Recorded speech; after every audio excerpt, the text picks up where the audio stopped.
నిజంగా కొంతమంది ప్రేమాభిమానాలు మనకర్థం కావండి.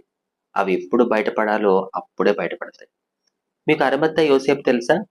అతని సమాధిలోనే యేసయ్యని సమాధి చేశారు. మత్తయి సువార్త 27 అధ్యాయం చదివితే ఇతను మనకి కనిపిస్తాడు. ఈ అరిమత్తయి యోసేపు గురించి చెప్పాలి అంటే ఇతడు యేసయ్యకి అజ్ఞాత శిష్యుడుగా ఉన్నాడు. అజ్ఞాత శిష్యుడు అంటే ఇతడు యూదులకు భయపడి ఏ రోజు కూడా నేను యేసయ్య శిష్యుడిని అని ఓపెన్‌గా చెప్పలేదు. ఏ రోజు కూడా యేసయ్యని బహిరంగంగా వెంబడించలేదు. కానీ యేసయ్యన్నా, ఆయన బోధలన్నా ఎంతో ఇష్టం.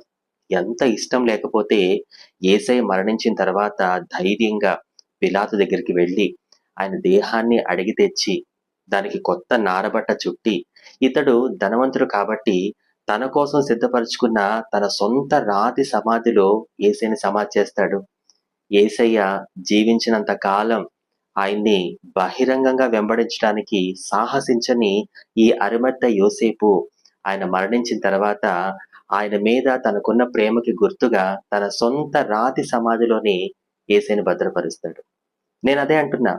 కొంతమంది ప్రేమాభిమానాలు మనకర్థం కావు. అవి ఎప్పుడు బయటపడాలో అప్పుడే బయటపడతాయి. అవి బయటపడిన రోజున మనకనిపిస్తది, అరే! ఈ వ్యక్తేనా మనల్ని ఇంతగా ప్రేమించేది, అభిమానించేది అని.